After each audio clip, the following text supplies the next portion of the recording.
Ibrahim Traore doesn't hold back when it comes to defending his vision for Burkina Faso. In this video, we're diving into some of his boldest, most fearless moments, times when he stood up, spoke out, and showed the world his unwavering commitment to his country. Let's jump into these powerful highlights. First moment. In this powerful speech, Ibrahim Traore addresses the pressing issues facing Burkina Faso and its people.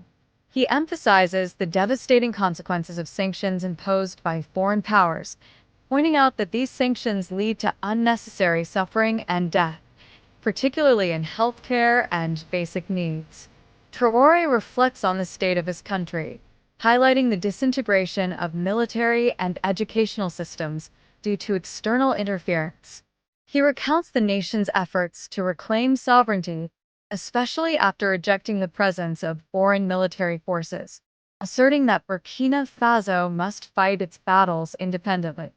Traore expresses frustration with the perceived betrayal by those who align with imperialistic powers, urging citizens to recognize and reject this complicity.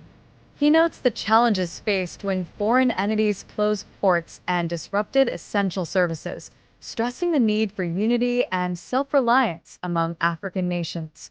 Traore calls for a collective fight against imperialism, encouraging his people not to succumb to despair, but to actively resist and seek liberation.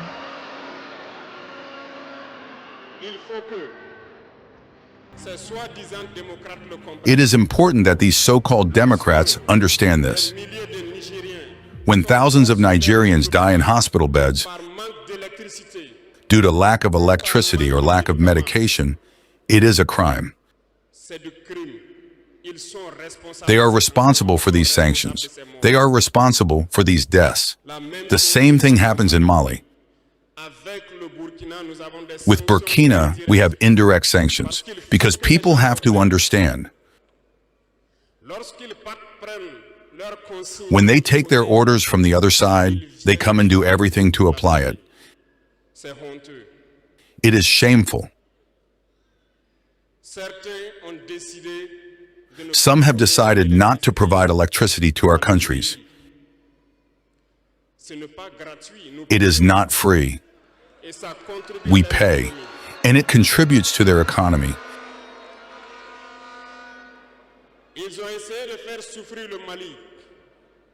They have tried to make Mali suffer. And of course, by ignoring all the texts and not providing electricity to Mali, hoping that the population would revolt. It does not work. When it lasted, some were forced to make their own people pay by increasing the cost of electricity. It will increase again.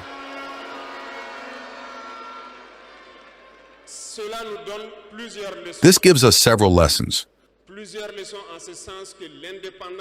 Several lessons in the sense that the independence we take, the sovereignty we take, we must do everything for it to be. They have given us very good lessons, and we have understood very well.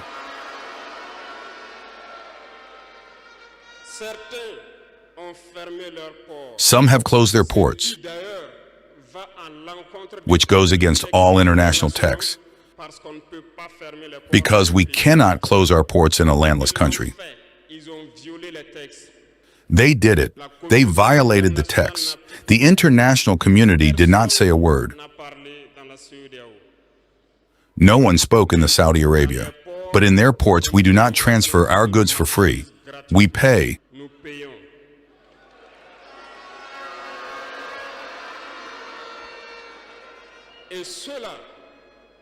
And those who do it collect today their broken skin.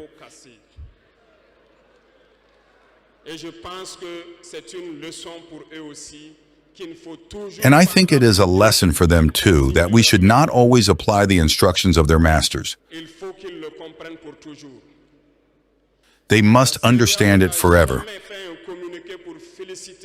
The Saudi Arabia has never made a statement to congratulate a victory of our armies.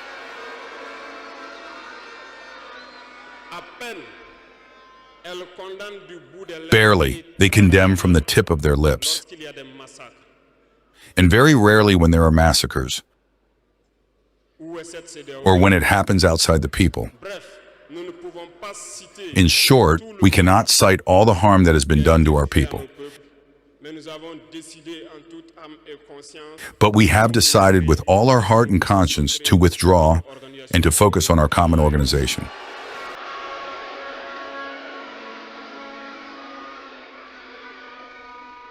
Second moment. In his address, Ibrahim Traore expresses the strong bond between Africa and Russia, highlighting their shared history of struggle against oppression, particularly during World War II.